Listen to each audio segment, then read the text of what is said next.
नमस्कार RJD channel को आपको स्वागत। रायगढ़ सहर स्थित उत्कल गौरव मधुसूदन वैषयिक कॉलेज रे जड़े छात्री को असदाचरण अभियोग होईछि। एने छात्र छात्री जनक अध्यापकों विरुद्ध में असदाचरण अभियोग आनिछंती। यार प्रतिवाद अनुष्ठान आगे धारणार बसवा सहित छात्री को न्याय दिया जाऊ बोली दाबी करथिबा देखिବାକୁ मिलिछि।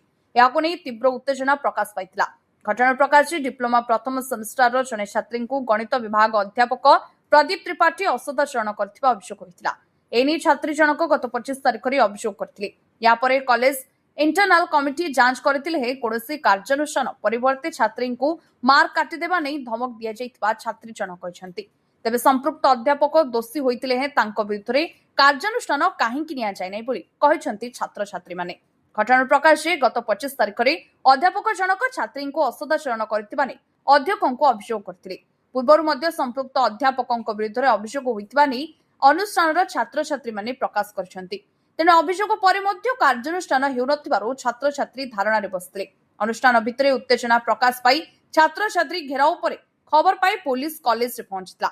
एपरिक छात्र छात्री माने अनुष्ठान फाटक बंद करबा नै अन्य कर्मचारी को मध्य अटक रखिथिले। पुलिस को मध्य भितर को छाड़ी नथिले।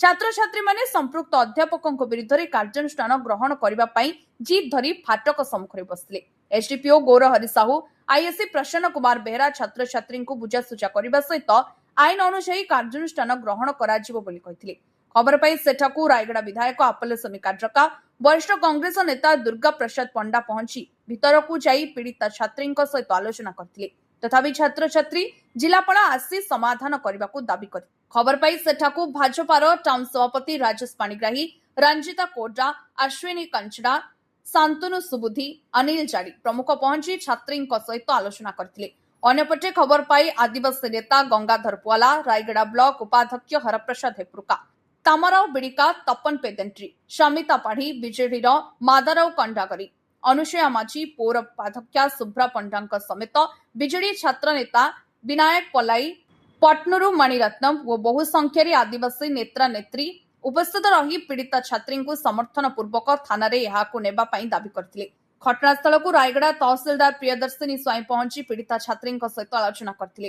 यापर छात्री जनक बापा मां सहित रायगढ़ टाउन थाना को आसी लिखित अभियोग करबा परे पुलिस बयान रेकर्ड करी केस नंबर 399/25 रे मामला रुजु करी अध्यापक प्रदीप त्रिपाठी को गिरफ्त करी कोर्टचाणा करथिबा आईएससी प्रसन्न कुमार बेहरा सूचना दैछंती।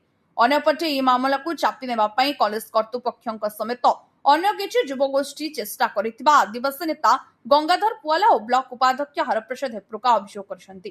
तेबे छात्र छात्री धारणा देबा समय रिंग रोड रे गहली होइतिबा कारणरू अंचलवासी और स्कूल छात्र छात्री माने यातायात असुविधार सम्मुखीन होइतिले।